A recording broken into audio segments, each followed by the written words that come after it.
उसी same protocol को follow करना है। आयुर्वेदिक ऑर्थोपेडिक इसलिए कि लोगों को जल्दी से समझ में आए, तो हमें वो कॉमन वर्ड यूज करना है। लेकिन देखिए, अगर आपको वात रोग में, ऑर्थोपेडिक्स में या पेन मैनेजमेंट में अगर प्रैक्टिस शुरू करना है, तो आपको आपका एक अलग अस्तित्व निर्माण करना पड़ेगा। ऐसा नहीं चलेगा कि जो सारे लोग कर रहे हैं वही आप कर रहे हो, क्योंकि देखिए जितने भी लोग आयुर्वेद प्रैक्टिस करते हैं, तकरीबन 90% आयुर्वेदाचार्य जो है वो जनरल आयुर्वेद प्रैक्टिस करते हैं, यानी वो सभी डिसीजेस को देखते हैं। वो स्किन स्पेशलिटी भी देखते हैं, पेट की समस्याओं को भी देखते हैं, वात रोग को भी देखते हैं, और इनफर्टिलिटी भी देखते हैं, सारे देखते हैं। तो ये अपना अपना चॉइस है कि आपको जनरल आयुर्वेद प्रैक्टिस करना है या स्पेशलिटी आयुर्वेद प्रैक्टिस करना है। लेकिन अगर आपको स्पेशलिटी आयुर्वेद प्रैक्टिस करना है तो आपको ये समझना पड़ेगा कि आपको स्पेशलिटी जब आप कहते हो तो आपके पास ना ऑप्शन कम रह जाते हैं फिर पेशेंट रेफर करने के। तो फिर आपके पास ये ऑप्शन कम रह जाते हैं। सर, जिनको बात नहीं करना है प्लीज वो खुद को म्यूट करें। जिनको अगर कोई क्वेश्चन पूछना है या बात करना है उन्होंने प्लीज ये कीजिए, वरना आपको परमानेंटली म्यूट कर दिया जाएगा, बिकॉज वो डिस्टर्ब कर रहा है बाकी सारे लोगों को।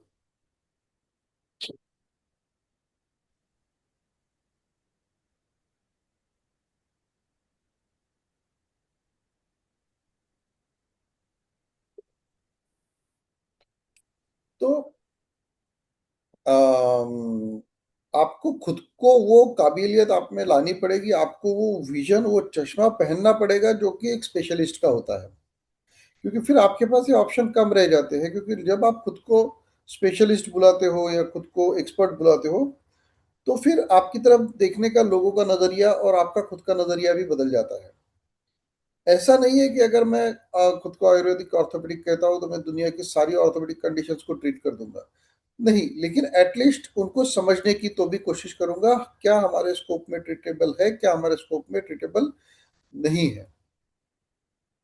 तो जैसे आपका एनाटॉमी, फिजियोलॉजी, उसका रिलेशंस, उस पर्टिकुलर, फॉर एग्जांपल अगर न्यू ऑस्टियोआर्थराइटिस है तो न्यू ऑस्टियोआर्थराइटिस की कितने एस्पेक्ट्स हो सकते हैं, उसमें आयुर्वेदिक पॉइंट ऑफ व्यू क्या है, मॉडर्न पॉइंट ऑफ व्यू क्या है, इन सारी चीज़ों को आपको समझना पड़ेगा। इन सारी चीज़ों पे आपको मास्टरी हासिल करनी पड़ेगी, और ये एक दिन में नहीं होगा, ये कंटिन्यूअसली होगा।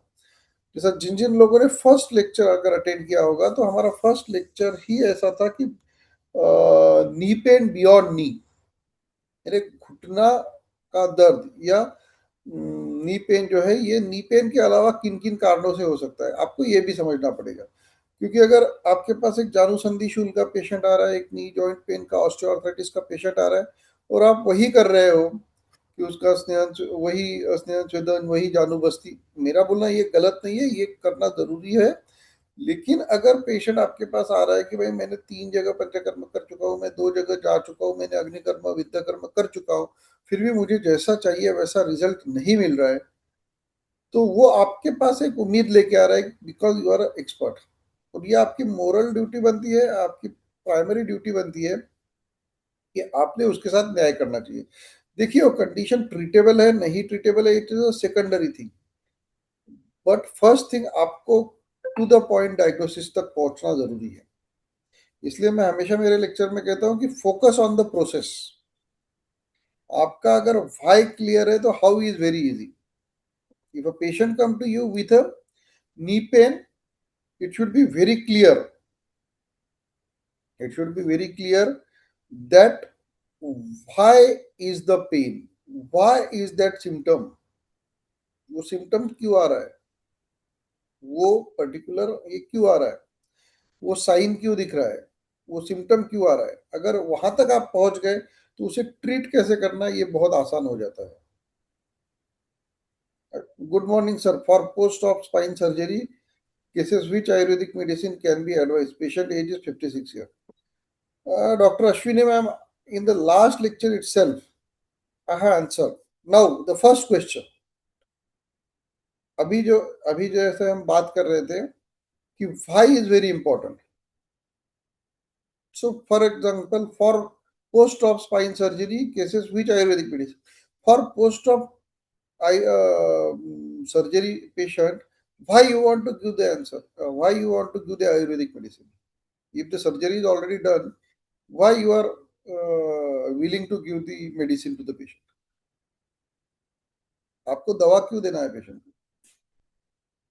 There must be some symptom. The first question, what symptom is producing? From where it is producing? Second, आपने बोल दिया post spine surgery. Which type of spine surgery? Is it a discectomy? Is it a laminectomy? It is a spinal fixation. Which type of surgery the patient has undergone?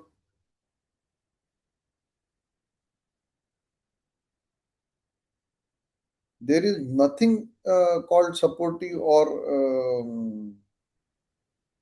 so first of all, what is the connection of discectomy and calcium? Does the there is a discectomy? It means that there was a herniated disc which was intending or the encroaching the either a neural foramen or either a canal, spinal canal. So to reduce that pressure, the spinal surgeon had cut the disc, which is called a discectomy. So was it a calcium deficiency problem?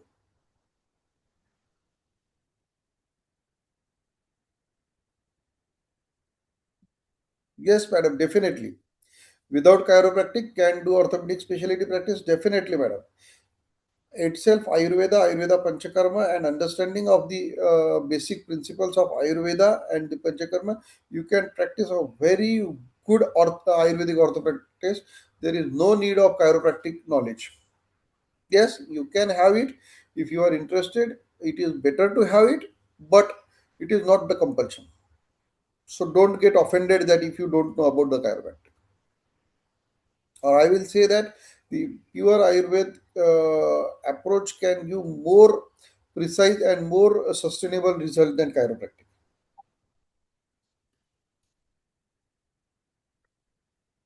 So, coming back to the post-op cases, so that is why my question is that first you have to decide that why you want to give specific treatment and what has already मीठ नाही happened there. टाकावं लागत पहिलेच. अरे चांगलंच बेकार होतं. सगळं त्यात पोळी लाटल्यावर पटकन मीठ टाकून करावं लागतं. I,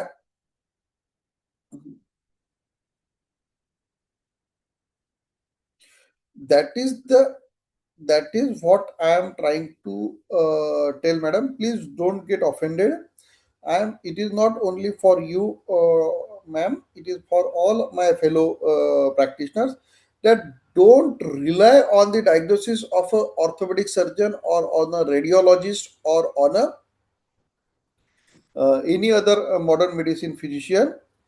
Just believe in yourself, make your own diagnosis, make your own conclusion, and make your own treatment protocols. Don't rely on anybody. And for that, you have to gather knowledge, you have to start understanding the disease.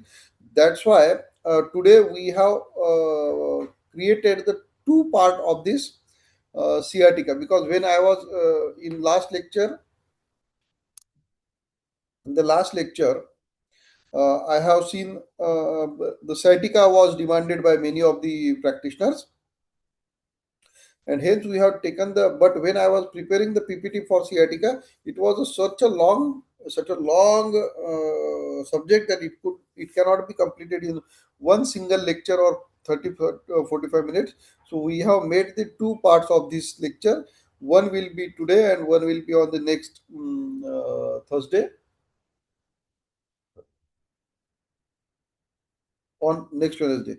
It is already 9 a.m. Dr. Lalit Heda, sir. हाँ sir, मैं कुछ instruction देता हूँ। सबसे पहले Yes. भगवान धन्वंतरी को नमन करता हूँ। आप सभी लोगों का आईआईएएस प्री लेक्चर सीरीज में स्वागत करता हूँ। आईआईएएस के खुद के पेड ग्रुप लगभग 100 के ऊपर है और फ्री ग्रुप 60 से 70 ग्रुप है।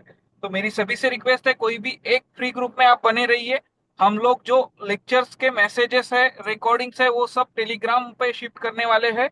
कल के लेक्चर के लिंक के साथ मैंने टेलीग्राम ग्रुप की लिंक और आपको हमारे व्हाट्सएप चैनल की लिंक सेंड की है, तो प्लीज आप दोनों को ज्वाइन कर लीजिए, क्योंकि हम लोग रिकॉर्डिंग भी वहां डालने वाले हैं। और एक मेरी सभी से रिक्वेस्ट है कि प्लीज ये फ्री लेक्चर्स के मैसेज आप आपके सभी ग्रुप्स में शेयर कीजिए, आपके दोस्तों को शेयर कीजिए। बहुत से बार हम सोचते हैं कि हम रिकॉर्डिंग देख लेंगे, हमें रिकॉर्डिंग मिलती है, पर जब आप रिकॉर्डिंग देखते हो तो सबसे पहले चीज आप सोच लीजिए तीनों लेक्चर की, इसके पहले हुए हुए हमने रिकॉर्डिंग डाले हैं, जो लोगों ने नहीं देखे उनमें से कितने लोगों ने सोचा था रिकॉर्डिंग देखने वाले हैं और नहीं देखे। एक बार आप सोचिए, या अभी तक आपने जितने भी लेक्चर्स के रिकॉर्डिंग देखने की कोशिश की वो आप नहीं देख पाए। अभी सुबह का जो समय है आधा घंटा, वो आपके प्रैक्टिस ग्रोथ के लिए आप निकालने वाले हो। लाइव इंटरेक्टिव सेशन करते हो तो आपके कुछ क्वेरीज है तो वो भी सॉल्व होते हैं। सेकंड पार्ट है, नंबर ऑफ पार्टिसिपेंट अगर ज्यादा रहेंगे तो फैकल्टी को भी अच्छा रहता है, क्वेरीज अच्छी आती है, डिस्कशन अच्छा होता है। क्योंकि अगर पार्टिसिपेंट कम रहेंगे तो ये सीरीज कंटिन्यू नहीं चलेगी। सेकंड चीज है, इसके आगे की स्टेप्स हमें लेना है, हमें एक ऑर्थोपेडिक कम्युनिटी बनाना है जहां पर जो लोग ऑर्थोपेडिक प्रैक्टिस करते हैं वो सब लोग वहां पर रहेंगे। तो हमारी कोशिश यही है कि एक स्टेप आगे जाए। तो वो स्टेप जल्दी आने के लिए मेरी रिक्वेस्ट है, आप सभी लोग लाइव सेशन के लिए बने रहिए। लाइव सेशन में बहुत से बार अगर आपको काम भी रहता है तो जब आप रिकॉर्डिंग सुनते हो तो फास्ट फास्ट फॉरवर्ड में आप सुन सकते हो, ताकि वहां पर भी आपका समय बच जाता है। और जो हम नेक्स्ट स्टेप को जाना चाहते हैं आयुर्वेद ऑर्थोपेडिक की एक कम्युनिटी, तो वो भी हमारी जल्दी होगी, उसके उसके भी बेनिफिट्स आपको मिलते रहेंगे। सर मैं रिक्वेस्ट करता हूँ प्लीज आप आपका कंटिन्यू कीजिए। एक बार मैं वापस से समराइज करता हूँ, हमारे जो टेलीग्राम चैनल है उसको आप ज्वाइन कर लीजिए। व्हाट्सएप का जो हमारा चैनल है उसको आप ज्वाइन कर लीजिए, वहां पर पुराने लेक्चर्स के रिकॉर्डिंग भी रहते हैं। जून महीने से हम लोग व्हाट्सएप ग्रुप में मैसेज डालने वाले नहीं है, लेक्चर के लिंक, लेक्चर के शेड्यूल और रिकॉर्डिंग रिकॉर्डिंग तो ऑलरेडी हम लोगों ने टेलीग्राम चैनल पे ही शिफ्ट कर दिए हैं। Sir please. Thank you very much sir. तो जैसे कि मैं बता रहा था कि जब मैंने सियाटिका का ये प्रेजेंटेशन या सियाटिका को प्रेजेंट करने की बारे में सोचा, तो ऑलरेडी वहाँ पर बहुत सारे पार्ट ये था कि ये लेक्चर बहुत बड़ा बन जाएगा। तो इसलिए हमने इसको दो पार्ट में एनालाइज किया है। तो फर्स्ट अंडरस्टैंडिंग, जैसे भी मैडम बोल रहे थे कि भाई पोस्ट ऑप में हम क्या दे सकते हैं, या वर्षा चौगुले मैडम पूछ रहे थे कि बिना कायरोप्रैक्टिक के भी हम ऑर्थोपेडिक स्पेशलिस्ट कर सकते हैं, स्पेशलिटी प्रैक्टिस कर सकते हैं क्या। तो बेसिक चीज आप समझिए, किसी भी समस्या को, किसी भी प्रॉब्लम को, किसी भी डिसीज को, या किसी भी सिंड्रोम को, या कोई भी बीमारी को समझने का, या कोई भी दुनिया में कोई भी प्रॉब्लम को सॉल्व करने की पहली स्टेप होती है उस प्रॉब्लम को समझने की, उसकी कंपोनेंट को समझने की। तो ऐसे ही कुछ चीजें आज हम समझने की कोशिश करेंगे सियाटिका के बारे में। ಅದೇ ಅಲ್ಲಿ ಬರ್ತದೆ ಟೈಮ್ ಟೇಬಲ್ ಇದನ್ನ ಟೇಬಲ್ ಹೇಳಿದೀನಿ. ಅವರು ರೂಪಾ ಮೇಡಮ್ ಇಲ್ಲಿ ಬರ್ತಾರೆ, ಸೌಜನ್ಯ ಮೇಡಮ್ ಅಲ್ಲಿ ಕುಂದಿರ್ತಾರೆ. आई अगेन रिक्वेस्ट कि प्लीज जो लोग क्वेश्चन पूछना चाहते हैं वो अनम्यूट करके पूछ सकते हैं, बट जो लोग नहीं ये करते तो अपना माइक और वीडियो, अगर कोई दिक्कत नहीं है वीडियो ऑन रखने में, बट अगर वो दूसरा कुछ काम कर रहे हैं तो प्लीज वो वीडियो स्विच ऑफ रखिए, because it is disturbing. So we will start. Video कोई ऑन करना चाहता है तो आई हैव नो इशू, लेकिन अगर आप कुछ अलग काम कर रहे हो या मूविंग हो या कहीं पे ट्रैवलिंग में हो तो आई विल रिक्वेस्ट कि प्लीज वो वीडियो फिर बंद रखिए। So we will start today's presentation. देखिए, ये जो लेक्चर सीरीज है ये कोई लेक्चर नहीं है कि मैं आपको सिखा रहा हूं और आप लोग सीख रहे हो। I am a teacher and you are a student, we all are practitioner, we all are equal. I respect your dignity, I respect your expertise, I request your seniority. तो ये इंटरैक्टिव सेशन होना चाहिए। तो आज का मैं first question पूछना चाहूंगा, और बी फास्ट क्योंकि हमें काफी सारा पार्ट इसमें कवर करना है। Okay, so for every question there will be 2 minute. Reply fast. हम सियाटिका किसको बोलते हैं? देखिए, यहाँ पे कोई एग्जाम होने वाला नहीं है, एंड आई प्रॉमिस कि मैं आपको उसके लिए ऑफेंड भी नहीं करूंगा। तो जो भी आपका अंडरस्टैंडिंग है, मैं समझना चाहता हूँ सियाटिका के बारे में कि जब हम सियाटिका को बोलते हैं या जिसको हम आयुर्वेद में गृध्रसी बोलते हैं, इसका आपका क्या अंडरस्टैंडिंग है? Come on fast. You can unmute yourself, tell it in the short, or you can uh, type it in the chat box. Better रहेगा अगर आप चैट बॉक्स में उसको टाइप करके आपका आंसर दो कि आपके हिसाब से सियाटिका का मतलब क्या है.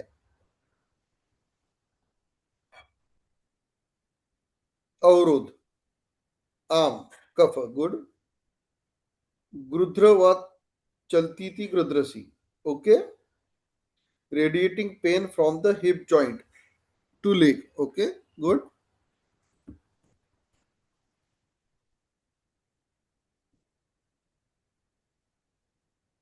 वात नाड़ी संकुचन. Okay. Compression of sciatica nerve. Okay.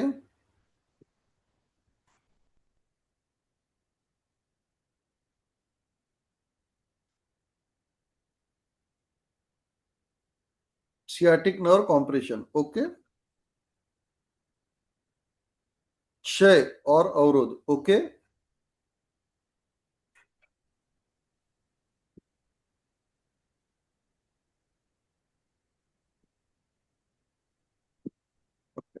Very good. आप सब लोगों ने जिन्होंने आंसर दिया है, ये सारे के सारे आंसर्स करेक्ट है. इसमें कोई भी दुमत नहीं है कि आप सारे लोगों ने जो दिया है. Compression of sciatic nerve, compression of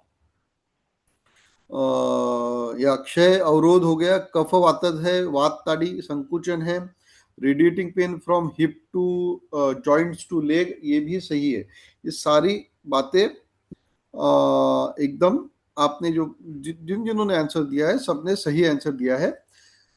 अब मुझे बताइए कि सारे के सारे जो आपके पास सियाटिका या गृध्रसी के जो पेशेंट आते हैं, आपको लगता है ये सारे पेशेंट एक जैसे होते हैं और इनका जो सिम्टम्स होते हैं, जो माइक्रो सिम्टम लेवल पे हम जाते हैं, आप लोगों ने इसकी संप्राप्ति बताई एक तरह से, लेकिन जो लक्षण के बारे में हम बात करते हैं, सिम्टम्स के बारे में या क्लिनिकल प्रेजेंटेशन जिसे हम कहते हैं, तो वो क्लिनिकल प्रेजेंटेशन क्या सेम रहता है या उसमें कुछ फर्क रहता है? और क्या फर्क आपने महसूस किया है?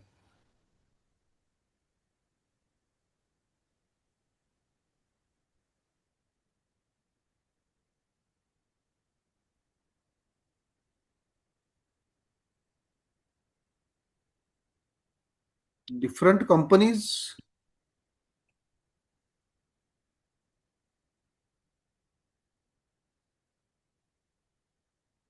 Compression of sciatic nerve due to deformity of lumbar vertebra. Variation in pain. Sorry, complaint. Yes, different complaint. Yes, वही तो. That is what my question is. What kind of complaint? कौन सी ऐसे symptoms होते हैं जो vary करते हैं?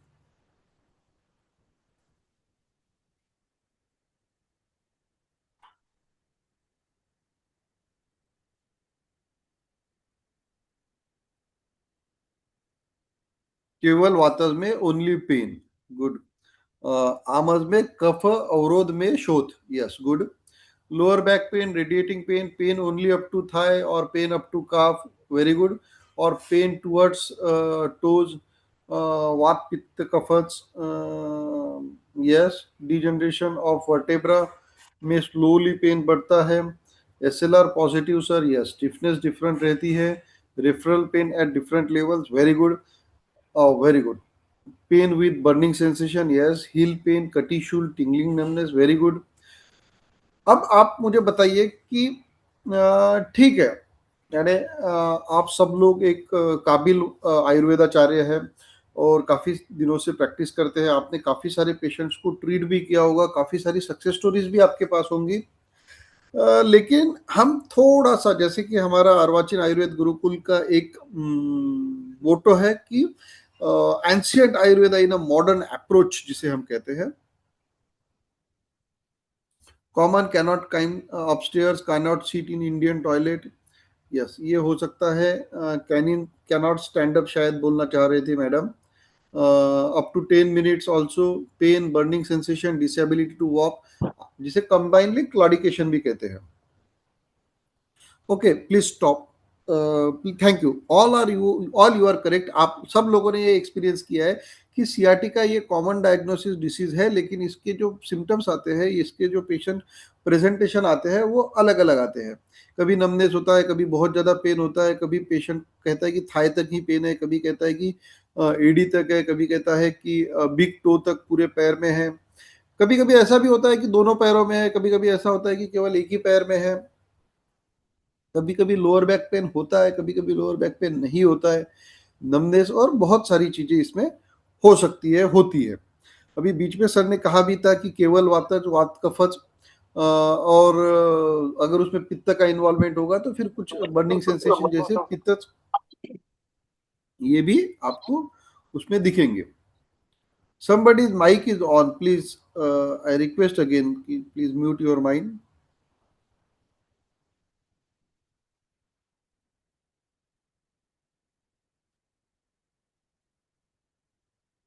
I am muting all others. If you want, you can unmute yourself. Okay. Yes. So patient cannot bend in forward direction. Yes, Rashmi madam, it is also correct. तो लेकिन आपने कभी सोचा है क्या कि ये डिफरेंट डिफरेंट सिम्टम्स क्यों आते हैं? जैसे मैंने कहा था कि when y is there, if y is known, then how is very easy. तो इसलिए हमें y ढूंढना पड़ेगा कि हम सबको सियाटिका बोल रहे हैं, लेकिन इतने डिफरेंट सिम्टम्स आ रहे हैं। किसी को क्लॉडिकेशन आ रहा है, कोई पेशेंट बोल रहा है कि मुझे 10 मिनट बाद बैठ के चल के बैठना पड़ता है, कुछ बोलेगा कि मुझे फॉरवर्ड बेंडिंग नहीं हो रही है, कुछ बोलेगी बहुत ज़्यादा पैर में सुनपना है। ये है, ये डिफरेंट सिम्टम्स आते क्यों है? 1 मिनट, एक कॉमन चीज है, मैं ज़्यादा डिस्कशन लंबा ना हो इसके लिए कट शॉर्ट करता हूँ कि वात पित्त कफ, ये इसका इन्वॉल्वमेंट है, उसको हम पकड़ लेते हैं, उसको हम कॉमन बोल के थोड़ी देर के लिए इग्नोर करते हैं कि भाई वातज होगा तो पेन होगा, कफज होगा तो उसमें स्तंभ होगा, तोद होगा। इनको छोड़ के और क्या रीजंस आपको लगते हैं? जैसा आप लोगों ने बहुत सारे इसमें एक मॉडर्न टर्मिनोलॉजी का इस्तेमाल किया कि compression of sciatic nerve,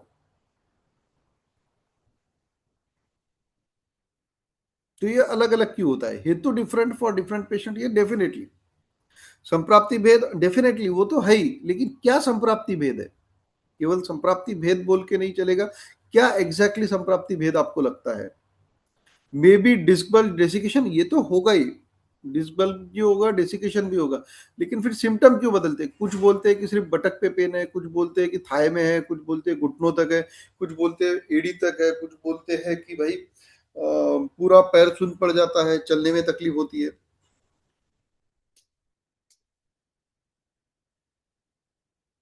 Yes, Dr. K.M. Sharma sir, very good and a precise answer. Different dermatome involve होते हैं, डिफरेंट लेवल पे कॉम्प्रेशन होने से सिम्टम बदलते हैं। It is very precise and correct answer. I don't know the name, techno CL7 के ma'am और sir, but it is a very precise answer.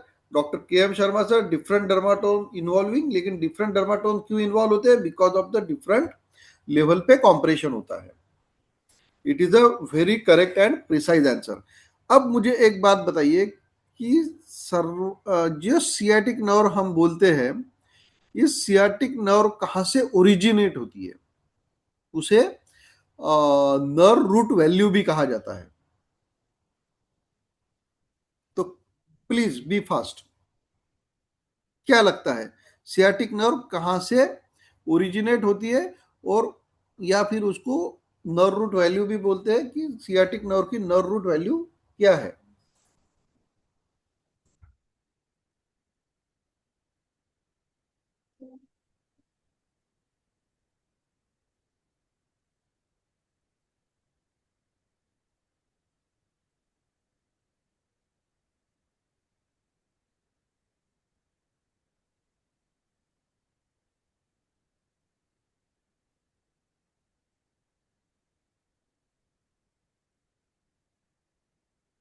Come on fast, I am expecting more answers.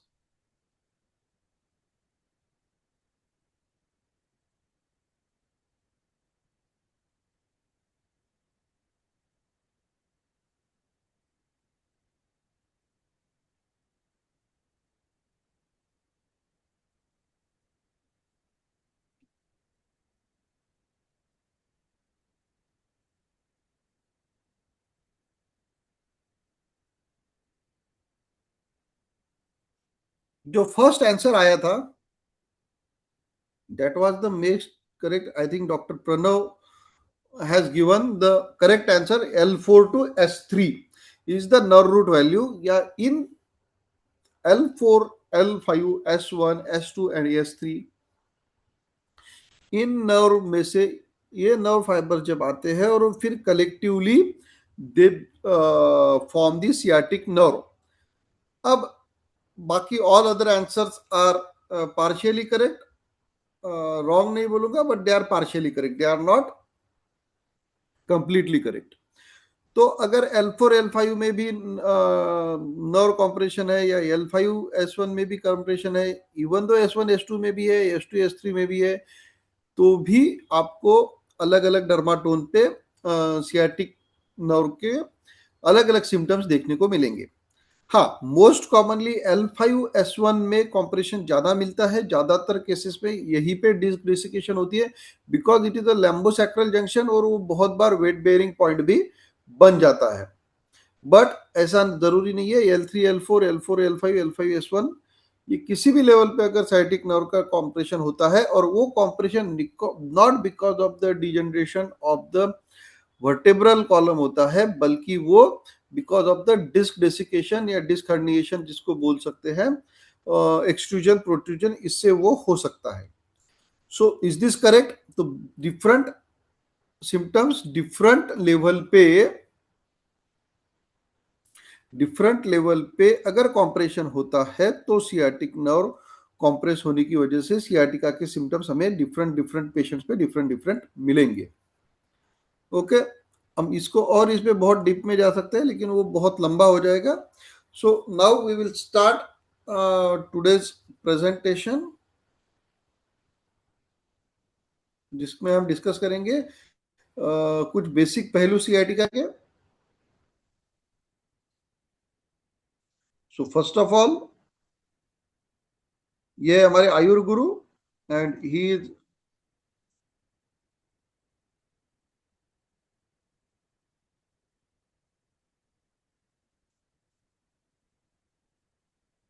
okay, thank you for being. So basic thing, आज का part 1 है understanding the pathology about the sciatica. तो देखिए, sciatica का हमने जैसे पढ़ा short में कि क्लिनिकल प्रेजेंटेशन क्या होता है. Pain, radicular plain along the course of sciatic nerve, starts in low back buttock and radiates to the posterior thigh leg and the foot. Paraesthesia कभी कभी होता है, tingling and pins needle sensation along the same distribution. वही region में patient को paraesthesia होता है, यानी सेंसेशन लॉस होता है. Weakness of the muscle supplied by sciatic nerve. Foot drop में ऑकर. कॉमन पेरोनियल नर्व जो किस एक ब्रांच होती है सियाटिक नर्व की, उसमें अगर कॉम्प्रेशन आ जाए, जनरली L4 L5 के बीच में से वो उसका जो नर्व रूट वैल्यू होता है, तो फुट ड्रॉप होने लगता है. एग्रीवेटिंग फैक्टर जैसे कि बेंडिंग फॉरवर्ड और कफिंग स्नीजिंग, इससे भी एग्रीवेट होता है. रिलीव कब होता है ये पेन? जब पेशेंट रेस्ट में जाता है, सो जाता है, स्पाइन फ्लेक्शन में थोड़ा सा अगर हो, हिप फ्लेक्शन में हो, तो पेशेंट का पेन थोड़ी देर के लिए कम होता है, patient feel comfortable in that position. Commonly जो हम टेस्ट करते हैं इसमें SLR टेस्ट पॉजिटिव होती है, लेकिन मैं एक चीज और मैं बोलना चाहूंगा आपको कि SLR टेस्ट बहुत बार निगेटिव आती है. तो SLR is not a gold standard test for the sciatica. तो उसकी जो ये होती है स्पेसिफिसिटी, वो बहुत बार क्या बोल सकते हैं उसको, एक्यूट केसेस में तो अच्छी होती है, मगर क्रॉनिक केसेस में बहुत बार SLR निगेटिव भी आती है. यानी अगर जो उसकी स्पेसिफिसिटी के बारे में हम बात करें, तो केवल 25 से 40% ही केसेस में आपको SLR पॉजिटिव मिलेगी. मोर देन ऐसा समझिए कि आप 60 to 75% ऑफ द पेशेंट में आपको SLR निगेटिव मिल सकती है, लेकिन उनको सियाटिका हो सकता है, उनको लंबर डिस्क हर्निएशन हो सकता है.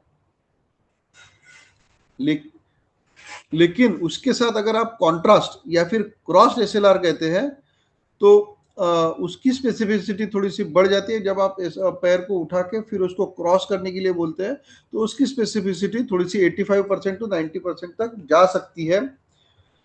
So always do the cross SLR। Then reflexes आपको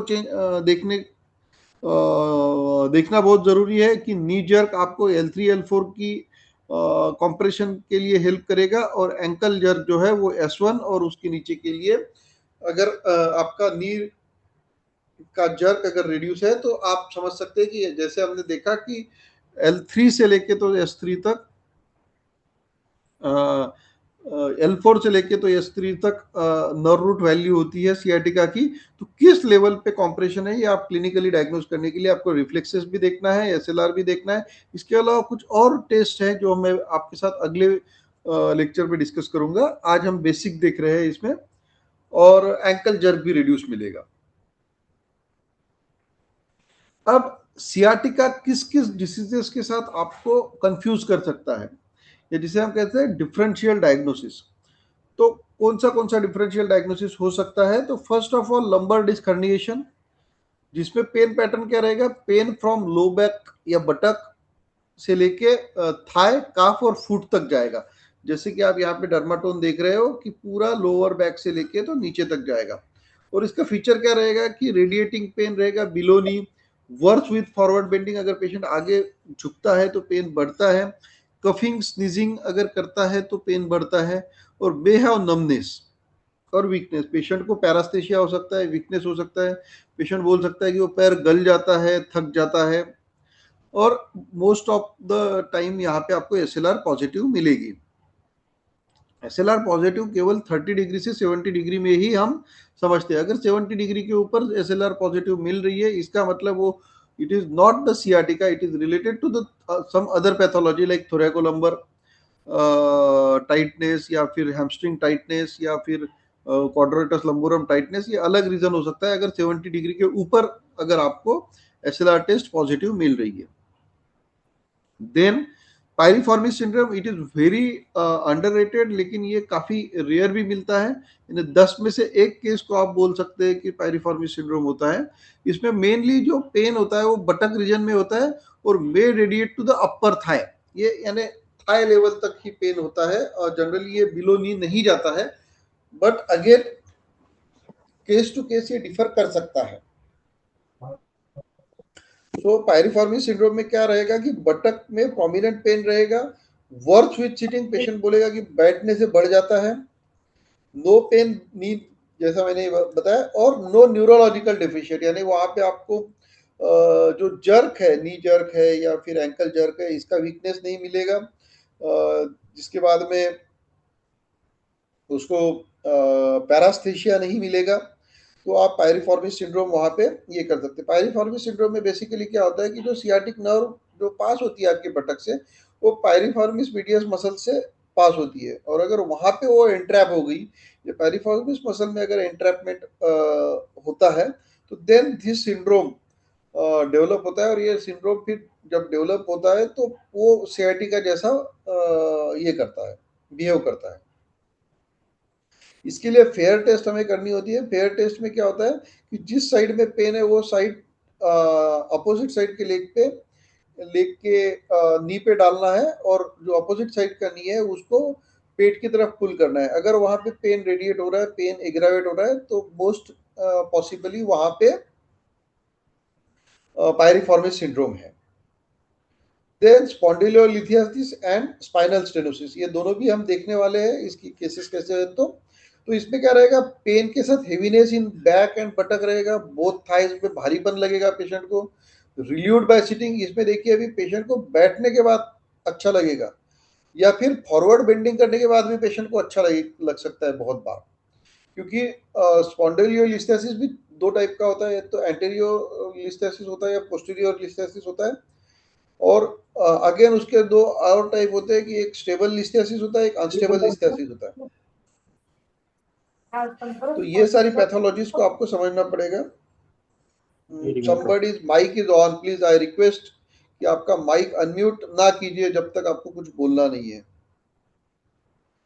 देन अब आप देखोगे तो इसमें दोनों चीजें देखेगी कि सियाटिका जो है, क्लासिकल सियाटिका में पेशेंट को फॉरवर्ड बेंडिंग में पेन बढ़ेगा, लेकिन अगर स्पॉन्डिलोलिस्थेसिस है या स्पाइनल कैनाल स्टेनोसिस है तो patient will be relieved by sitting या फॉरवर्ड बेंडिंग, क्योंकि जब पेशेंट बैठता है या फिर फॉरवर्ड बेंड करता है तो उसका स्पाइनल कैनाल जो है वो ओपन हो जाता है and it releases the compression, and that's why in spondylolisthesis and spinal canal stenosis patient feel better on forward bending and sitting, लेकिन एक्सटेंशन उसका पेनफुल होगा।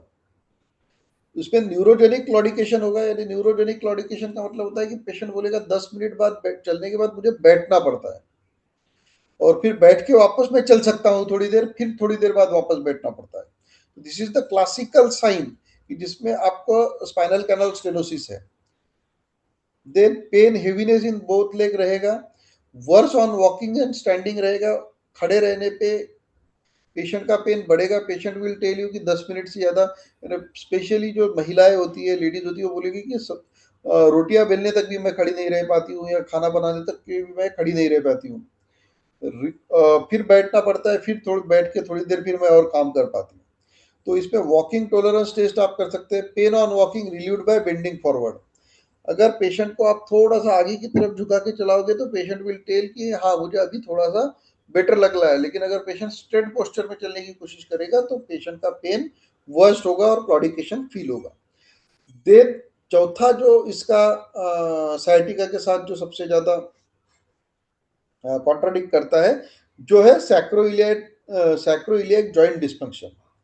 तो सैक्रोइलियक जॉइंट डिस्फंक्शन की वजह से भी कभी कभी सियाटिका जैसा पेन होता है। नॉर्मली यहाँ पे क्या होता है कि S2 S3 ये नर्व कॉम्प्रेशन, ये नर्व रूट जो होती है, क्योंकि आपको पता है कि सैक्रम में जो भी सैक्रम से जो भी नर्व्स है वहां पे वो, वहां पे ना कोई डिस्क है आपकी, और वो जो सातों जो सैक्रम के जो पांचों वर्टेब्रा है दे आर फ्यूज, तो उनमें अपनी मूवमेंट कुछ नहीं है।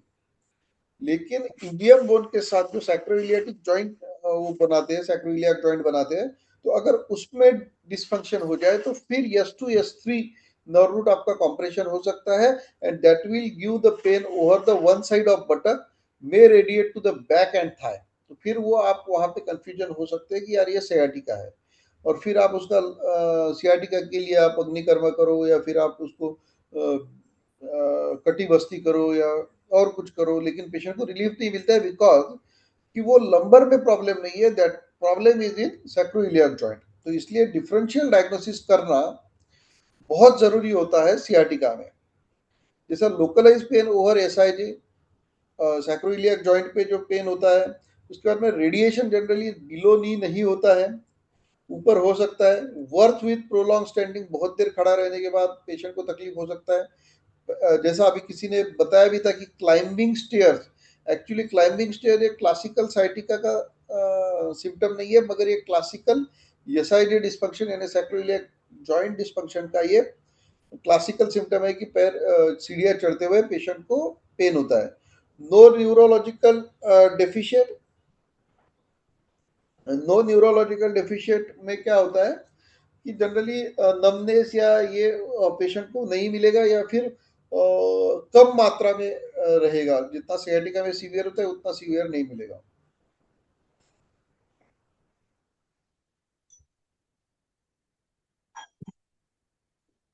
ओके, देन इसमें हम फैबर टेस्ट कर सकते हैं। फैबर टेस्ट में ये होता है एक्चुअली कि पेशेंट को अपना नी जो है, जो पेनफुल नी है, उसको दोनों हाथों से उसके थाई को पकड़ के खुद की तरफ खींचना है और at the same time thigh से या पैरों को दूर ढकेलना है। तो वो क्या करेगा, वो सैक्रोइलियक जॉइंट पे प्रेशर क्रिएट करेगा और अगर पेन वहां पे आता है तो इसका मतलब वो सैक्रोइलियक जॉइंट डिस्फंक्शन है। इसके अलावा आप और एक टेस्ट कर सकते हो, सिंगल लेग स्टैंड टेस्ट भी उसको कहते हैं।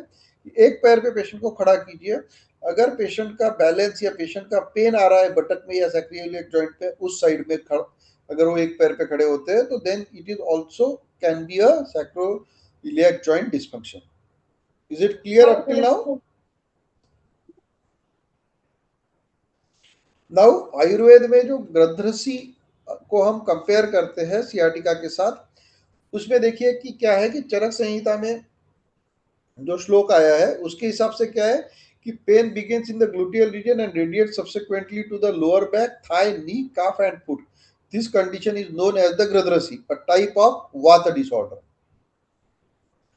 क्या क्या है स्पीकर रीजन में कटी, पृष्ठ, जानु, जंघा, पद, इन क्रम में रुजा गृध्रसी विख्याता, यानी इस क्रम में रुजा बढ़ते जाती है और इसे वात व्याधि विशेष में यानी गृध्रसी को एक वात व्याधि बताई गई है.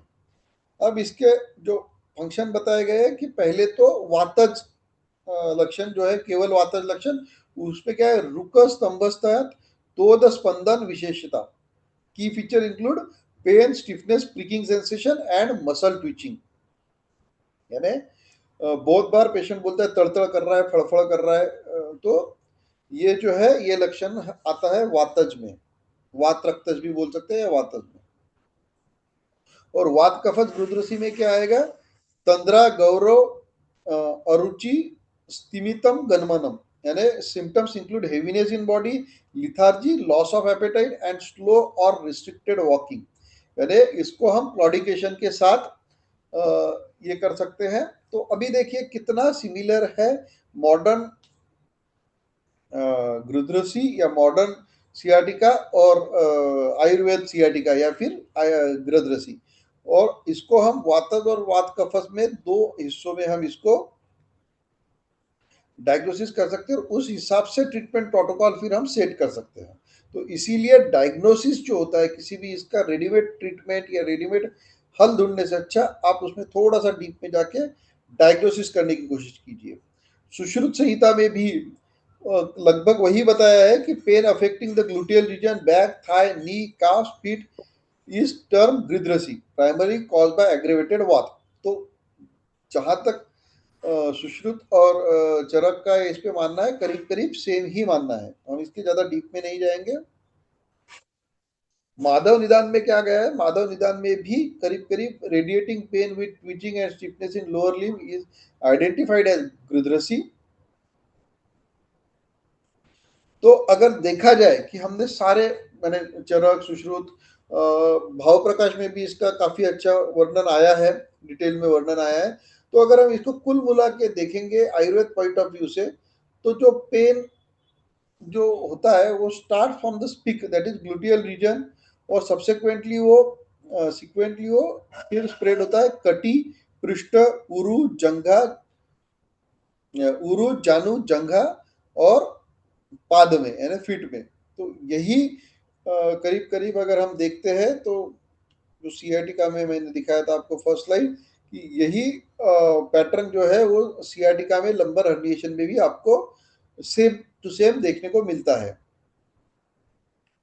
तो इसलिए मैडम ने पूछा था कि क्या बिना कायरोप्रैक्टिक के भी हम कर सकते हैं. इतना स्पेसिफिक, इतना सटीक एक्सप्लेनेशन अगर आयुर्वेद में आया है तो उतना ही सटीक उसकी ट्रीटमेंट भी आयुर्वेद में आई है. तो कुल मिला के अगर हम इसको समराइज करते हैं all across all text across all संहिता कि डिसीज इज क्लियरली वात व्याधि, तो सबका मानना है, सारी ग्रंथकारों का मानना है कि ये एक वात व्याधि है जिसमें पैथोलॉजी जो इन्वॉल्व होती है या जो संप्राप्ति इन्वॉल्व होती है वो उसमें होती है स्नायु, कंडरा और अस्थि मज्जागत इन्वॉल्वमेंट. तो शिरा, कंडरा और अस्थि मज्जा इनका ये यहाँ पे दुष्य के रूप में है, दोष यहाँ पे वात और कफ है. ओके. और मॉडर्न को अगर हम इससे कंपेयर करते हैं तो sciatica due to nerve root compression और न्यूरल टेंशन. तो this is the overall view of the sciatica in both the way, in modern way and Ayurvedic way. अब गृध्रसी का जो क्लिनिकल प्रेजेंटेशन है उसमें और ज्यादा विस्तार से बताया गया है, जो ज्यादा बेटर है मुझे ऐसा लगता है कि जिसमें पेन आता है, स्टिफनेस आता है, रिड्यूस रेंज ऑफ मोशन आती है, मसल स्पैज्म, टेंडरनेस भी यहाँ पे आता है, पोस्चरल एब्नॉर्मेलिटी आती है, न्यूरोलॉजिकल साइंस भी आती है.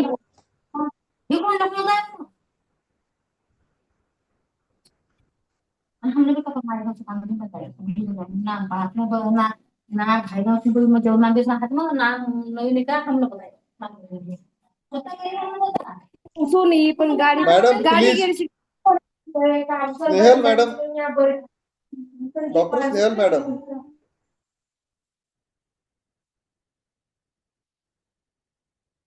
I request you participants, please be alert while attending the class. You know that this disturbs the class and breaks the momentum.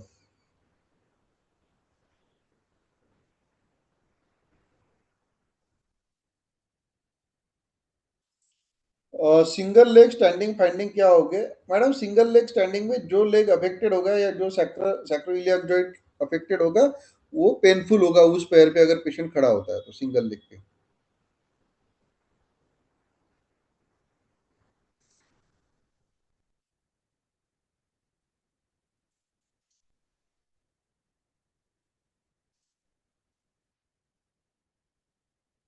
सो ये सारे सिम्टम्स पोस्चरल एनोमली की न्यूरोलॉजिकल साइंस दिखेंगे, functional limitation रहेंगे patient को, और एग्रीवेटिंग एंड रिलीविंग फैक्टर कि काम करने पे, झुकने पे एग्रीवेशन होगा, और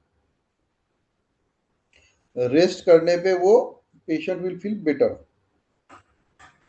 सो combinedly this will be the clinical presentation. अब सियाटिका को हम थोड़ा सा रेडियोलॉजिकली समझते हैं, यानी एक्सरे में समझते हैं।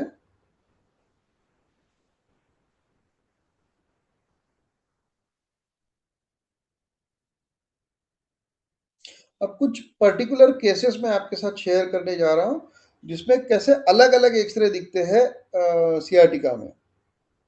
तो पहले तो हमको नॉर्मल ये देखना पड़ेगा। This is the patient Deepak Lodha I think, और इनका 49 ईयर ओल्ड पेशेंट है, इसमें आप देख सकते हो। अब मैंने इसमें बेसिक, मैंने यहाँ पे कोई भी रेडियोलॉजिकल या रेडियोलॉजिस्ट का रिपोर्ट अटैच नहीं किया है। ये इसलिए क्योंकि मैंने पहले भी कहा था कि आप खुद डायग्नोसिस, खुद एक्सरे रीडिंग करना सीखिए, खुद समझना सीखिए, डोंट रिलाई ऑन एनीबॉडी। तो हम इस एक्सरे में, ये this is the common, most common x-ray. तो इसमें क्या क्या आप देख सकते हैं, इसमें मैं आपको देखिए, ये दिस इज द फर्स्ट। हमने जो ये जो इलियक क्रेस्ट होता है यहाँ से फर्स्ट लाइन दी है। हमेशा बैलेंस देखने के लिए जो हेड ऑफ फीमर होता है, इस हेड ऑफ फीमर, दोनों हेड ऑफ फीमर को अटैच करने वाली एक लाइन हम बेस लाइन के तौर पे लेते हैं। फिर सेकेंडरी बेस लाइन हम लेते हैं इलियक क्रेस्ट को। फिर इन दोनों लाइन को 90 डिग्री में जब हमने अटैच किया तो आप देखोगे कि यहाँ से ये स्पाइन, ये लाइन यहाँ पास हो रही है, और जो स्पाइनस प्रोसेसेस है वो राइट साइड में दिख रही है पेशेंट के, और लाइन यहाँ जा रही है। इसका मतलब, इसके साथ ही आप अगर देखोगे तो ये जो लेफ्ट साइड है ये थोड़ी सी डाउनवर्ड दिखेगी, राइट साइड थोड़ी सी अपवर्ड दिखेगी। इसके साथ में आप देखोगे कि ये जो इनोमिनेट बोल सकते हैं इसको, या फिर इलियम, इलियाक बोन या फिर पेल्विक बोन, सा ब्रॉड है और ये थोड़ा सा नैरो है।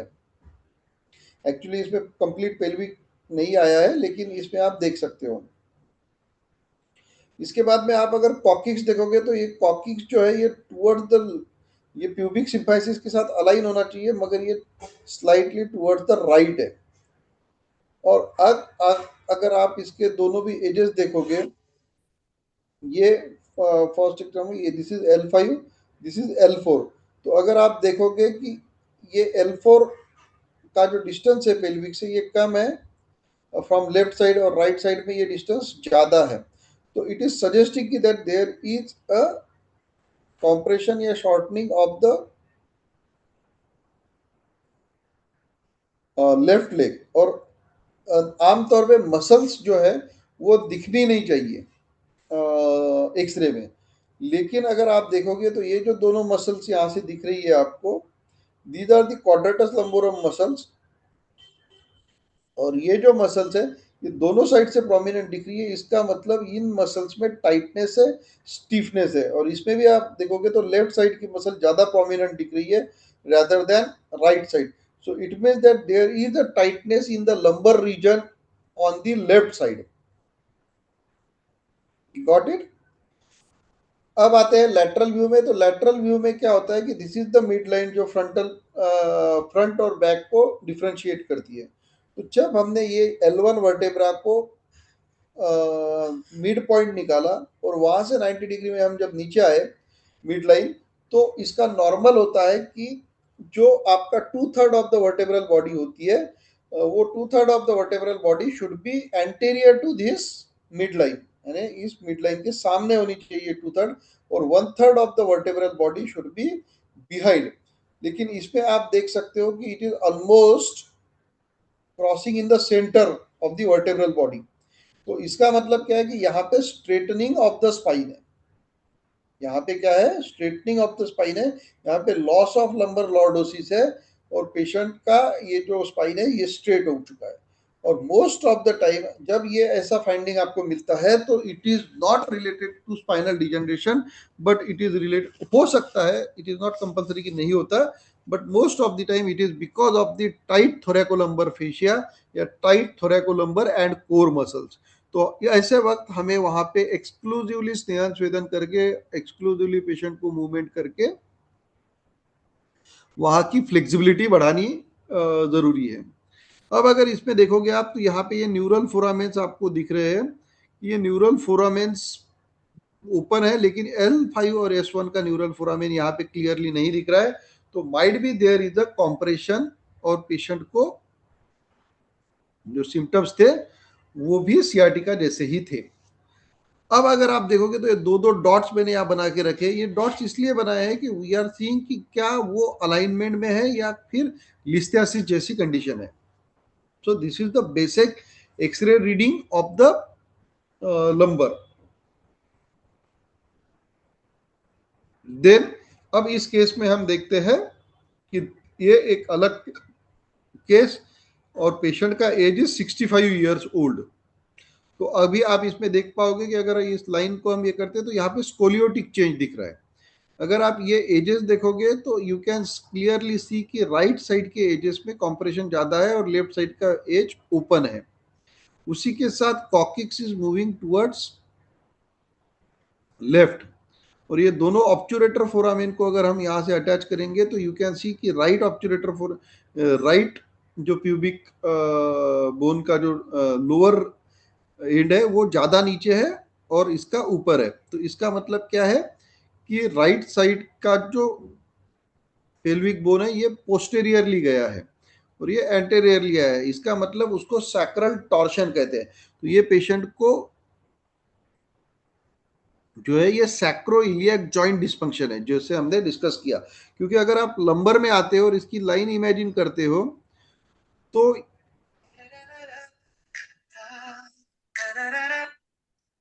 हाँ, हेलो, हॅलो तायडे काकू नाही आहेत का? कोणाला हॅलो फोन केला तुम्ही?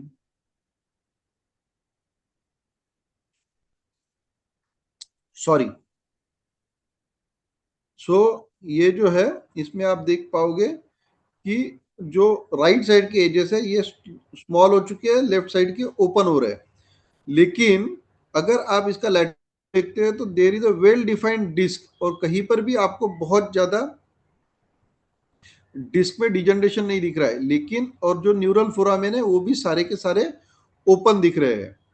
तो इसका मतलब पेशेंट को तकलीफ तो बहुत है, लेकिन यहाँ पे बहुत बार आपके रेडियोलॉजिस्ट नॉर्मल रिपोर्ट दे देंगे। काका मरकाळी और इन्हें ಏನ್ ಬರ್ತಾನೆ ನಾವು यहाँ पे ಇವತ್ತು अगर आप देखोगे ನೀನ್ ಹೇಳಾರ ಅನ್ನೋದು ಇದು ಬಾಳ ಬರಕ ನಾವು ಇಸ್ಕೋಬಾರದು।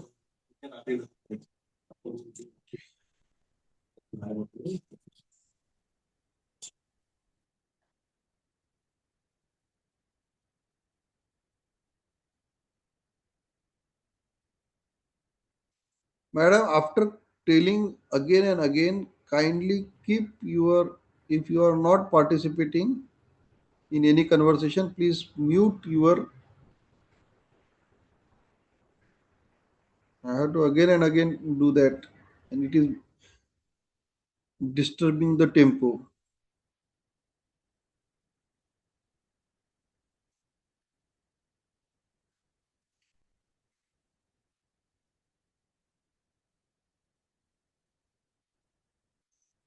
So you can see this कि यहाँ पे सारे न्यूरल फोरामिन जो है ओपन है, every neural foramen is open, but here we can see the sacroiliac joint discrepancy. Then this is the third case. Now this is the visual AP view, this is the lateral view, and this is the flexion and extension view. So in this case, sorry, yes, okay, I think that you, here you can see that there is a slight scoliosis. यहाँ पर भी आप देख सकते हैं कि right side का जो ये क्यूएल मसल है, it is more prominent. Then यहाँ पर आप देख सकते हो कि ये जो वर्टेब्रा है L5, ये S1 से थोड़ा सा आगे जा रहा है. In the lower region you can see that कि ये थोड़ा सा आगे जा रहा है और L5 इज स्लाइटली बिहाइंड. तो इट इज शोइंग दैट कि there is a anterior listhesis of L5 over S1. इसका मतलब क्या है कि L5 वर्टेब्रा जो है वो थोड़ा सा आगे मूव कर गया है S1 की तरफ से, यानी यहाँ पे वर्टेब्रल डिसअलाइनमेंट है, केवल डिस्क नहीं हर्निएट हुई है, बट वर्टेब्रा इज कनेक्टेड. तो यहाँ पे अगर आप देखोगे तो जो L5S1 में है ये सीवियर नर्व कॉम्प्रेशन या सीवियर फोरामेन आपको यहाँ पे छोटा दिखेगा और कॉर्ड भी यहाँ पे कॉम्प्रेस होने के चांसेस है. सो यहाँ पे पेशेंट को ज्यादा तकलीफ होगी, स्टिफनेस भी ज्यादा होगा और यहाँ पे आपका ट्रीटमेंट अप्रोच भी जाएगा, क्योंकि अगर पेशेंट का लिस्थेसिस हुआ है, अगर वर्टेब्रा ही आगे पीछे हो गए तो पेशेंट का लंबर स्टेबिलिटी भी कम हो जाएगा. पेशेंट सिम्टम बताते वक्त भी आपको बोलेगा कि मुझे कभी कभी कमर से ऐसा लगता है कि कमर लचक जाएगी या मैं गिर जाऊंगा या कमर अलग हो जाएगी. So this is the difference. इसमें आप देख सकते हो अभी this is again the classical x-ray, और यहाँ पे भी आपको एंटेरियर लिस्थेसिस देखने को मिलेगा कि आप देखिए यहाँ पे ये डॉट्स आप देख सकते हैं यहाँ पे कि ये this is L4 and this is L5. तो ये जो L4 का जो पोस्टीरियर एज है और इसका पोस्टीरियर एज जो है, इसमें कितना डिफरेंस है. तो यहाँ पे क्या है ना, एंटेरियर लिस्थेसिस या फिर retro लिस्थेसिस of L5 over L4, यानी पीछे सरक गया है L5 L4 से. This difference you can say. और यहाँ पे आप देख सकते हो, यहाँ पे फिर न्यूरल फोरामेन यहाँ पे भी नैरो हो चुका है और उसके नीचे का भी न्यूरल फोरामेन और ज्यादा नैरो हो चुका है. तो इस पे भी, इस केस को हम देखेंगे भी कि इनको क्या सिम्टम्स थे. But this was for the understanding कि एक ही डिसीज जिसके बारे में हम सियाटिका के बारे में बात कर रहे हो, अलग अलग लेवल पे अलग अलग एक्सरे में आपको क्या ऑब्जर्व करना जरूरी है. Then this is the again case कि अब यहाँ पे आप देखिए कि यहाँ पे अगर आप इन दोनों ऑब्चुरेटर फोरामेन को देखते हो तो नॉर्मली आपको लैटरल एक्सरे में कुछ नहीं मिलेगा, लेकिन ये जो सेक्रम है ये थोड़ा सा लिफ्टेड मिलेगा और ऊपर जो है स्पाइन जो है वो स्ट्रेट मिलेगा. और जब आप इधर पेल्विक बोन में अगर आप देखते हो तो पेल्विक बोन में आपको मिलेगा कि देखिए ये ऑब्चुरेटर फोरामेन छोटा है, लेकिन ये जो उसका पेल्विक बोन है ये ज्यादा वाइड लग रहा है लेफ्ट वाले से. और यहाँ पे बहुत सारा ये होने की वजह से समझ में नहीं आ रहा है, लेकिन इनका राइट वाला जो क्वाड्रेटस लंबोरम है ये ज्यादा स्टीफ है. तो ये जो है ये एक्यूट स्पेजम का केस है. यहाँ पे कोई भी न्यूरोलॉजिकल डेफिशिएट नहीं है, लेकिन सैक्रोइलियक जॉइंट और एक्यूट मसल स्पेजम की वजह से पेशेंट को सियाटिका जैसा प्रेजेंटेशन है. पेशेंट का एज कितना है यहाँ पे, सिर्फ 27 ईयर ओल्ड. ये भी केस हम देखेंगे. ठीक है, तो ये वही केस है जो आखिरी में मैंने बताया. तो आप देखिए कि राइट साइड में पेशेंट का कितना स्टीफनेस है, लेफ्ट साइड ये लग रही है. अभी हम इनको फॉरवर्ड बेंडिंग के लिए बोलेंगे.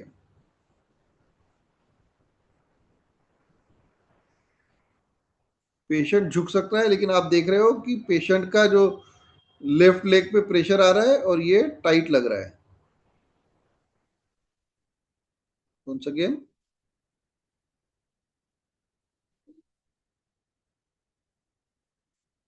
ये देखिए, here it is the tightness, ये इजी लग रहा है और ये टाइट लग रहा है। पेशेंट को राइट लेग पे प्रेशर भी ज्यादा आ रहा है।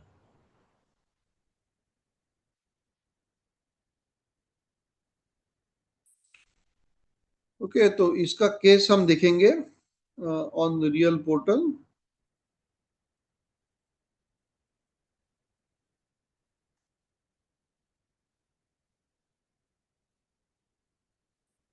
तो ये patient name was Mohammad Sadiq.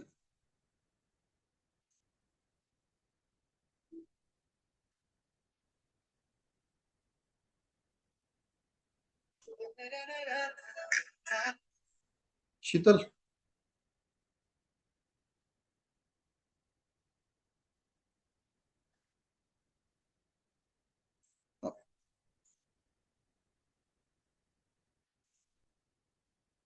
ये फर्स्ट विजिट है पेशेंट की। पेशेंट में हमने क्या देखा कि patient he had a complaint of LBP with left lower limb radiculopathy, occasional right sided pain, pain in both hip joint, claudication after 10 minutes, morning stiffness for 10 to 15 minutes, unable to sleep in supine position, burning sensation in both soles and loss of appetite. On examining, his findings were left standing flexion test was positive and left SLR was 70 degree. Okay, तो इसमें he had a complaint of numbness in lower limb and urine incontinence. On examination, his findings were patient didn't took medicine, also was taking steroid and NSAID since long time. So this was the case history की उसके ये symptoms थे। Treatment के बारे में हम बाद में बात करेंगे। तो आप क्लिनिकल प्रेजेंटेशन उस पेशेंट का देख लीजिए कि उसमें हमें राइट लेग पे ये लग रहा था, लेकिन सारी फाइंडिंग्स जो आ रही थी वो लेफ्ट में आ रही थी। The point I want to make कि ऐसा ये होता है।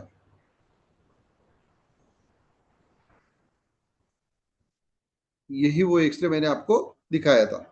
यहाँ पे आप देख रहे हो कि पेशेंट को सारा लेफ्ट साइड पे पॉजिटिव आ रहा है, लेकिन एक्सरे में जो अफेक्टेड साइड दिख रही है वो राइट दिख रही है। तो दिस इज ये पॉइंट बनाने का कि जैसे मैंने बताया था कि एक तो नर्व कॉम्प्रेशन की वजह से ही सिर्फ प्रॉब्लम नहीं आता, न्यूरल टेंशन की वजह से भी कभी कभी पेशेंट के सिम्टम्स हो सकते हैं। So you have to understand between neural tension and neural compression. Got it. तो ये केस थी कि न्यूरल टेंशन, इनका सारे के सारे साइंस और एक्सरे या फिर जो भी सिम्टम्स थे वो राइट साइड में थे, लेकिन सॉरी लेफ्ट साइड में थे, लेकिन रेडियोलॉजिकल फाइंडिंग जो थी वो राइट साइड में थी। तो बिकॉज ऑफ दैट ये केस जो थी ये न्यूरल टेंशन के साथ थी। So we have to treat the neural tension because nerve जो है वो स्ट्रेस हो रही थी अपोजिट साइड में। Got it. नाउ ये 32 ईयर्स एक केस है।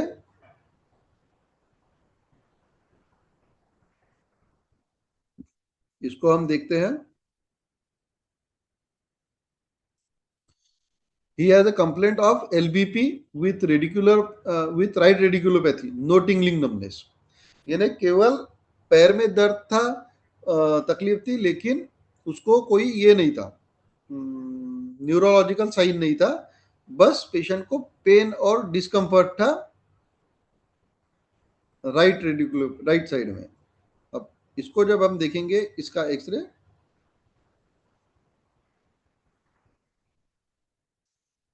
तो इसमें भी आप देखिए कि यहाँ पे न्यूरल कॉम्प्रेशन है क्लासिकल। लेफ्ट साइड में जब हम देख रहे हैं तो यहाँ पे देखिए ये ऊपर के न्यूरल फोरामेन ओपन दिख रहे हैं, लेकिन L5S1 का न्यूरल फोरामेन क्लोज दिख रहा है। इसके साथ अगर हम एपी व्यू में जाते हैं तो आप देखोगे कि ये जो कॉकिक्स है ये राइट साइड में थोड़ा सा शिफ्टेड है, और यहाँ पे जब आप देखोगे तो ये वेज जो है लेफ्ट वाला वेज ये ओपन दिख रहा है, लेकिन राइट वेज जो है वो कॉम्प्रेस लग रहा है। यहाँ पे लेफ्ट साइड की क्वाड्रेटस लंबोरम स्ट्रेच है और राइट साइड की ये है। आप अगर इसको हम जूम आउट करके देखते हैं कि स्कोलियोटिक चेंजेस भी यहाँ पे दिख रहे हैं आपको, ये कर्व यहाँ पे दिखेगा, कॉन्केविटी आपको राइट साइड में दिख रही है। तो आप अगर ये देखोगे कि ये वेज जो है ये ज्यादा ओपन है, ये वेज कम ओपन है, तो इसका मतलब राइट साइड में इसको नर्व कॉम्प्रेशन हो रहा है।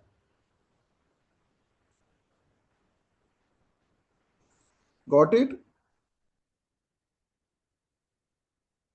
और पेशेंट का कंप्लेंट भी क्या कर रहा है कि राइट रेडिकुलोपैथी। इसका मतलब ये जो केस है ये it is because of the neural compression. जो पहले वाली कंडीशन थी वो it was because of the neural tension, this is because of the neural compression. तो यहाँ पे आपका जो ट्रीटमेंट का प्रोटोकॉल है वो चेंज हो जाएगा। सो वी हैव टू सी कि एक ही टाइप के पेशेंट है, सिम्टम्स करीब करीब सेम है, लेकिन रेडियोलॉजिकल फाइंडिंग्स अलग अलग होने की वजह से आपका अप्रोच भी अलग अलग होगा। जो मैंने आपको लिस्थियासिस की केस बताई थी 72 ईयर ओल्ड पेशेंट की, उसकी भी हम एक बार केस देख लेते हैं, and this will be the last presentation.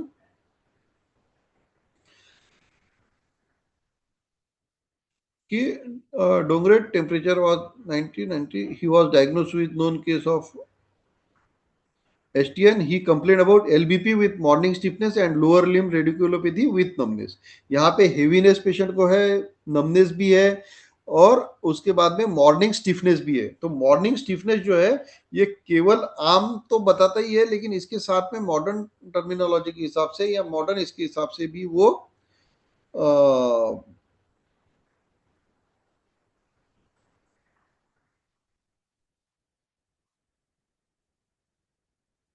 Instability दिखाता है। So it is basically a sign of instability. Morning stiffness जो होता है ये इंस्टेबिलिटी का एक ये होता है। तो जनरली जब ऐसा है तो आपको स्पॉन्डिलोलिस्थेसिस आपको वहां पे सस्पेक्ट करना पड़ेगा अगर patient is telling about the severe morning stiffness. मुझे लगता है आज का लेक्चर वैसे ही काफी लॉन्ग हो चुका है। So this was all from my side की अलग अलग रेडियोलॉजिकल इन्वेस्टिगेशन अलग अलग सिम्टम्स के साथ आपका एक ही डिसीज में डायग्नोसिस और ट्रीटमेंट प्रोटोकॉल कैसे बदलेगा।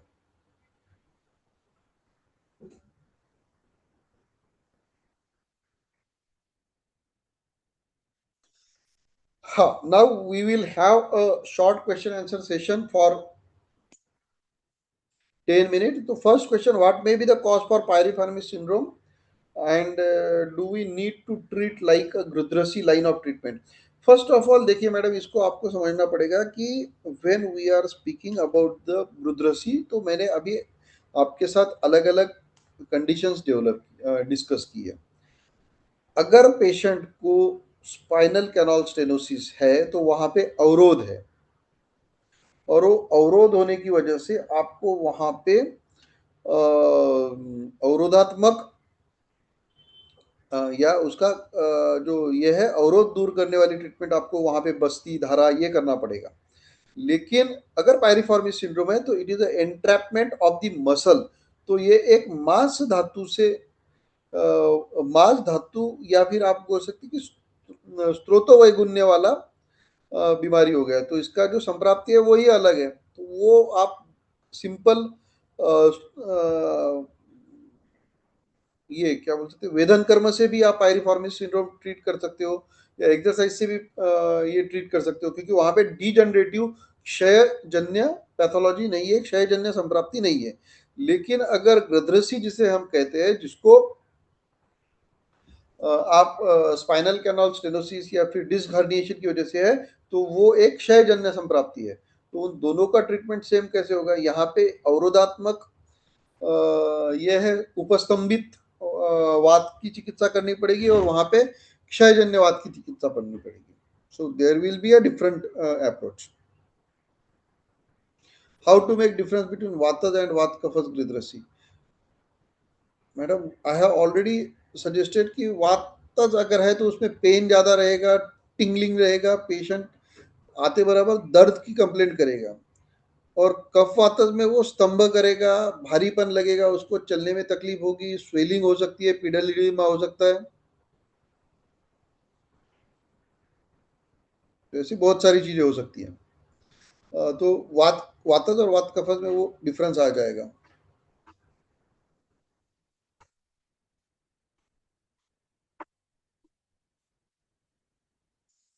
अच्छा, ऑलरेडी ये लेक्चर मैंने बहुत लंबा continuous I am speaking from last 1 hour, तो बहुत ज़्यादा आपको ये हेक्टिक लगा, या do you find this today's topic कि आपके क्लिनिक में इसको हेल्प होगा करके?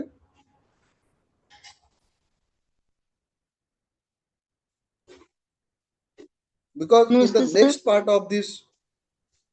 of this topic we will discuss about the clinical examination. कुछ केसेस हम डेफिनेटली उसमें डिस्कस करेंगे। उसके बाद में जो रेडियोलॉजिकल एमआरआई फाइंडिंग्स के बारे में भी हम बात करेंगे कुछ। नमस्ते सर। नमस्ते मैम, बोलिए। थैंक यू सर, बहुत अच्छा मतलब ये था जो लेक्चर था। और सर जो मतलब इस तरह के सारे मतलब सारी चीजें आपने बताई क्लियर हुई, लेकिन थोड़ा एक्सरे जो है वो मुश्किल हो रहा है। तो क्या नेक्स्ट पार्ट में जो है थोड़े से और एक्सरे डिस्कस हो मैडम क्या सकते है ना, हैं? वो इतना टॉपिक है कि ऑलरेडी जितने टाइप के एक्सरेज है वो मैंने आपको ऑलरेडी सारे बताए हैं। इसको तो आपको प्रैक्टिस करना पड़ेगा मैडम। मैं ऐसे आपको दिन भर भी एक्सरे समझाता रहूंगा तो भी नहीं समझेंगे। आप जितनी ज़्यादा खुद एक्सरे देखो, क्योंकि हर पेशेंट अलग है, पिंडे पिंडे मतिर भिन्ना। आप जितने एक्सरेज अलग अलग देखोगे उतने एक्सरेज में आपको अलग अलग फाइंडिंग्स मिलेंगे। तो इट इज़ बेटर कि आप ज़्यादा से ज़्यादा इसका, अगर ये आता है तो आप ज़्यादा से ज़्यादा एक्सरेज देखिए। नो डाउट अगले इसमें हम और कुछ अटिपिकल एक्सरेज देखने वाले हैं, बट आपका मन ही नहीं भरेगा जितने एक्सरे आप देखोगे उतने। तो इट इज़ बेटर कि आप खुद एक्सरे देखिए।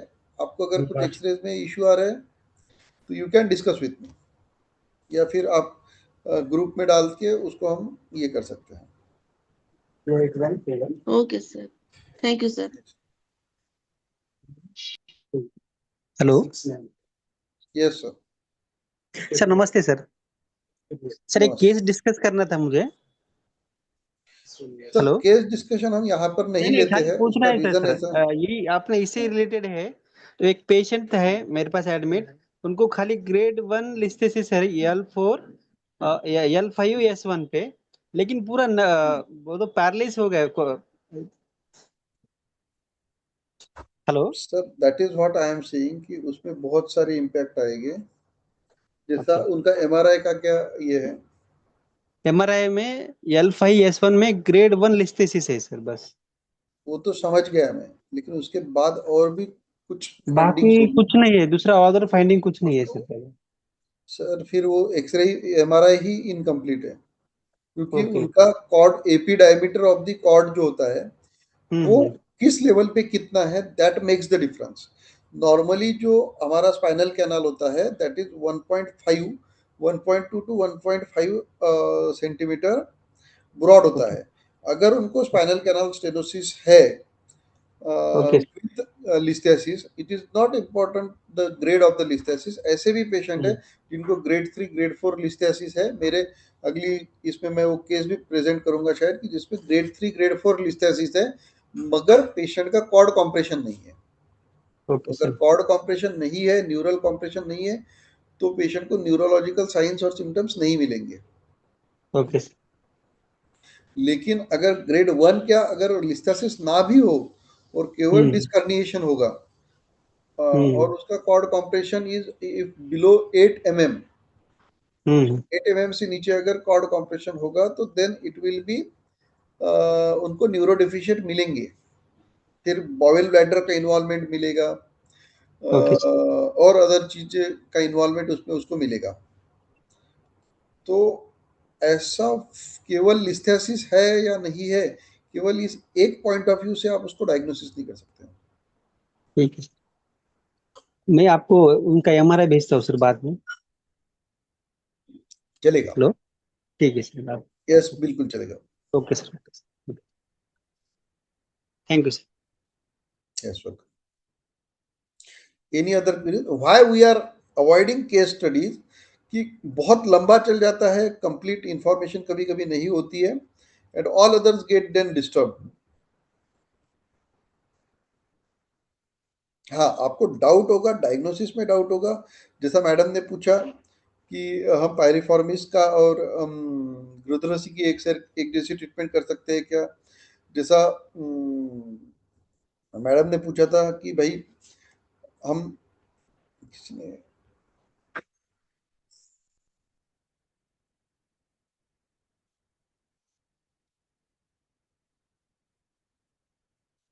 अगर कंफ्यूजन है तो आप बोल सकते हो। एक्सरे में कंफ्यूजन रहेगा, लेकिन मैं आपको यही बोलना चाहूंगा कि आप जितने ज्यादा एक्सरे देखोगे, रिपोर्ट मत देखिए पहले। रेडियोलॉजिस्ट का रिपोर्ट आप बाद में देखिए, आपको जब नहीं समझ में आ रहा है। फर्स्ट आप खुद एक्सरे को रीड करने की कोशिश कीजिए। आप जितना खुद एक्सरे को रीड करने की कोशिश करोगे, आपका एक्सरे और एमआरआई का जो अंडरस्टैंडिंग है, it will get more better and better.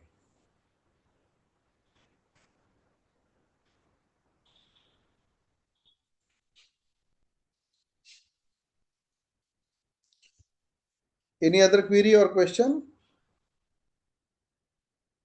अब जैसे सर ने पूछा था कि ग्रेड 1 लिस्थेसिस है लेकिन पूरा नमनेस है, तो केवल एक पैरामीटर, केवल एक्सरे या केवल एमआरआई या केवल क्लिनिकल डायग्नोस्टिस, इनको अलग अलग करके आप मत देखिए, या फिर केवल आयुर्वेदीय संप्राप्ति, इनको इंटीग्रेट करके आप जब उस पेशेंट की तरफ देखते हो तो you will get the answer. बहुत बार ऐसा होता है कि आपको मॉडर्न डायग्नोसिस में, मॉडर्न एलोपैथी डायग्नोसिस में उसका कारण ही नहीं समझ में आता है, लेकिन आप जब उसको आयुर्वेदिक पॉइंट ऑफ व्यू से देखते हो तो आपको रीजन मिल जाता है। जैसा बर्निंग सेंसेशन में किसी ने पूछा था, बर्निंग सेंसेशन, बर्निंग सेंसेशन, इसमें एक और पार्ट भी होता है, that is the nutritional part. तो अगर आप इसके साथ साथ धातुगत वात लक्षणों को भी आप अगर जोड़ोगे डायग्नोसिस करते हो कि धातुगत वात लक्षण क्या है, कौन सी धातु के धातुगत वात का ये लक्षण है, तो भी you will get the clarity in diagnosis.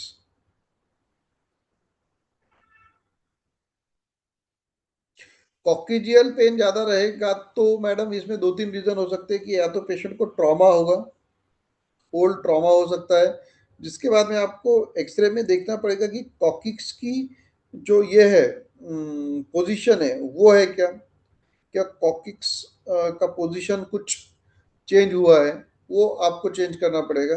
बहुत बार कॉन्स्टिपेशन, पाइल्स, फिशर, ये भी रीजन रहते हैं कॉक्सिजियल पेन के, तो you have to roll out कि पेशेंट को फिशर, फिस्चुला या पाइल्स जैसा कोई तकलीफ है क्या। सेकंड, जो प्रोलॉन्ग सिटिंग के पेशेंट होते हैं, specially drivers and all that, वो पेशेंट को ये तकलीफ हो सकती है कॉक्सिजियल पेन ज्यादा रहने की।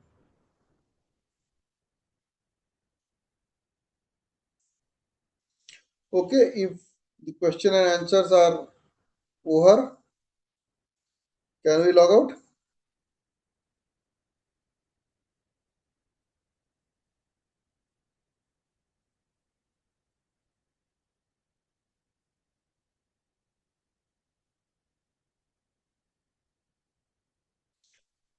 चलिए, wish you all a very good day. Patient have varicose vein on left lower limb, on the sitting on floor. Patient have numbness in feet. Madam दोनों चीजें हो सकती है सुचिता मैडम, कि वेरिकोज वेन भी हो पेशेंट को और लंबर पैथोलॉजी भी हो, तो basically you should have to go for lumbar x-ray, basic x-ray जो है लंबर का वो देखिए। वेरिकोज वेन ये इज अ डिफरेंट पैथोलॉजी, ये रक्त धातुगत पैथोलॉजी हो सकता है, और लंबर पेन जो है ये मे भी अस्थि मज्जागत संप्राप्ति हो सकती है। तो उन दोनों को अलग अलग और एक में दोनों को इंटीग्रेट करके हमें देखना पड़ेगा। जनरली क्या होता है कि sitting on floor patient have numbness in feet, तो बहुत बार पेशेंट को क्लॉडिकेशन या पेशेंट को हो सकता है मैडम पित्तावृत्तवाद भी हो सकता है, यू कैन, क्योंकि उसमें पेशेंट की प्रकृति आपको देखना पड़ेगा, पेशेंट की धातु सारत्व आपको देखना पड़ेगा, है ना।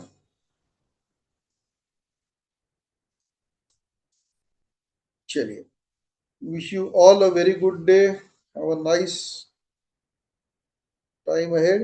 See you on the next lecture.